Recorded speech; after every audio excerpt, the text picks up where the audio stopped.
ఒక swimming pool పెట్టుకుంటున్నారు. ఎందుకంటే ఆ నీళ్ళలో ఉన్నప్పుడు హాయిగా ఉంటుందని, ఎక్కడికో నదులలో పోలేక ఇంకెక్కడికో పోలేక, అందుకొరకు ఆ స్విమ్మింగ్ పూల్లో అందరూ మునుగుతారు. అందరూ మునిగితే అది ఆరోగ్యకరం కాదు, అదేం పావనకరం కాదు. నదిలో మునిగితే ప్రవాహ జలం కాదు, తప్పలేదు. కానీ స్టోర్డ్ వాటర్, ట్యాంక్ వాటర్ ఎట్లా మడికి పెరమడానికి మడికి రావో అందరూ అదే మునిగి దాంట్లో మునిగి దాంట్లోనే తేలితే అది పనికిరాదు. ఆ నీళ్ళ సముదాయం పనికిరాదు. కానీ శ్రీరంగనాథ స్వామి అనే ఒక మహా సరోవరం, ఇక్కడ ఎవరైనా మునగొచ్చు. మునిగిన అందరికీ పవిత్రత కలుగుతుంది. మరి సరోవరం అంటే చాలా ఉంటాయి కదా, ఇక్కడ ఉన్నాయా? ఈ సరస్సులో ఎవరు మునగాలి అంటే నీరాడ పొదివిను ఎవరు మార్గది స్నానం చేయడానికి సిద్ధంగా ఉంటారో, చేయాలనుకుంటారో వారందరూ రండి అన్నట్టుగా ఈ రంగనాథ స్వామి అనే సరస్సులో మనందరం నిండా మునుగుదాం. బయట వ్యవహారాల్లో నిండా మునుగుగా చేరుకోలేం. కానీ నిండా మునగడం అంటే తల కూడా పెట్టి అమ్మో జలుబు చేసుకునే ప్రమాదం లేదు. ఇక్కడ ఈ సరస్సులో తలారా స్నానం చేద్దాం. మరి సరస్సులో ఏముంటాయి? పద్మాలు ఉన్నాయా? ఆ రంగనాథ స్వామి శ్రీపాదాలే పద్మాలు, రంగనాథ స్వామి శ్రీహస్తాలే పద్మాలు. అదరం మధురం వదనం మధురం అన్నట్టు, మధురాధిపతి లకిలం మధురం అన్నట్టు. మామూలుగా మన మధురం షుగర్ వాళ్ళ పనికిరాదు. కానీ ఆ కృష్ణ పరమాత్మ యొక్క అన్ని మధురాలు పనికొస్తాయి. ఇక్కడ కూడా ఇవి ఫ్రీ ఆఫ్ కాస్ట్. ఈ పద్మాలు కావాలంటే ఎక్కడ దొరుకుతాయో సుమతి గారు అడిగి అవి తెప్పించాలంటే తెచ్చేవాడు కావాలి, పైసలు కావాలి. కానీ ఇవి ఈ హస్త పద్మాలు, పాద పద్మాలు ఫ్రీ ఆఫ్ కాస్ట్. అంతేకాక ఆయన ముఖం కూడా ఒక పద్మమే,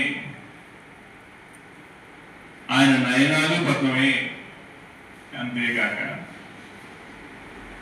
మామూలుగా అయితే చేపలు తినొద్దు అంటారు, ఎందుకంటే అది నాన్ వెజ్. ఈ మధ్యన డాక్టర్లు దాంట్లో ఏదో ఔషధం ఉంటుంది అంటున్నారు. కానీ అయినా మన పెద్దలు అంగీకరించలేదు. ఇంకొంతమంది ఈ మధ్యలో వాస్తు దోషం పోవడం కొరకు ఆ చేపలు తిరిగే నీళ్ళు తీసుకొచ్చి డబ్బా పెట్టుకుంటారు. అట్లా కాదు. ఇక్కడ ఆ పెరుమాళ యొక్క కళ్యాణ గుణములని రమణీయమైనటువంటి చేపలు ఉన్నాయి. ఆ నీళ్ళల్లో చేపలు తిరుగుతుంటే చూస్తే ఎంత హాయిగా ఉంటుందో. ఆ చేపలు తిరుగుతుంటాయి. చేపలు తిరిగే నీటి సముదాయంలో మురికి ఉండదు. అలాంటి మురికి లేని, అంటే దోషాలు లేని, మురికి లేని పెరుమాళ యొక్క కళ్యాణ గుణములు అనేటువంటి చేపలు తిరిగేటువంటి పెరుమాళ యొక్క పాద పద్మములు, చేతులనే పద్మములు, పాదములనే పద్మములు, ముఖమనే పద్మంతో కూడినటువంటి ఈ సరస్సులో మునిగితే మనకు నిండుగా మెండుగా ఉన్న తాపాలు, ఆధ్యాత్మిక తాపము, ఆధ్యాత్మిక తాపము, ఆది భౌతిక తాపము, ఆది దైవిక తాపము, ఈ తాపాలే కాక ఈ ఎండ తాపము, ఒళ్ళు మండిపోవడం, అలాంటి తాపాలన్నీ తొలగిపోతాయి. కాబట్టి మిగతా స్విమ్మింగ్ పూల్లో కాకుండా ఈ సరోవరంలో హాయిగా మునిగి భగవద్ అనుగ్రహానికి పాత్రమవుదాం అనేటువంటి శ్లోకం. ముకుందమాలలో ఇలాంటి శ్లోకం ఒకటి ఉంది. కానీ ఇది నేరుగా రంగనాథ స్వామినే సంబోధిస్తున్న శ్లోకం కాబట్టి వయా కాకుండా నేరుగా ఆయనే పట్టుకున్నట్టుండే శ్లోకం కాబట్టి విద్వాన్ తుష్టశ్చే శ్లోకమేకం దదాతి. మామూలుగా ఒక మెడికల్ షాప్లోకి వెళ్తే ఏదైనా ఒక టాబ్లెట్ ఇస్తే ఇవ్వచ్చు, ఇంకో దగ్గర పోతే ఇంకోటి ఇవ్వచ్చు. కానీ పండితులు సంతోషపడితే ఏమి ఇస్తారంటే ఒక సంతోషంగా ఒక శ్లోకం ఇస్తారు. ఆ శ్లోకం మన శోకాన్ని పోగొడుతుంది. కాబట్టి మన శోకాన్ని పోగొట్టేటువంటి రంగనాథుని యొక్క అనుగ్రహాన్ని మనం ప్రదక్షిణ చేస్తూ పొందడానికి, వాచిక కైంకేర్య రూపంలో అనుసంధించడానికి వీలుగా ఒక శ్లోకాన్ని ఇచ్చినటువంటి లక్ష్మీనారాయణ స్వామి వారికి కృతజ్ఞతలు చెప్పుకుందాం. పరాశర పుత్రుల వారు కూడా మనకి మేలు చేశారు. పాతు ప్రణత రక్షాయా విలంబం అసహన్నివ సదా పంచాయతీం బిభ్రత్ సన శ్రీరంగ నాయక. ఈ శ్లోకం పరాశర పుత్రుల వారు ఇచ్చారు. ఇచ్చిన శ్లోకాన్ని మన రఘునాథాచార్య స్వామి వారు అక్కడ శిలా పలకం మీద ఉంచారు. మనం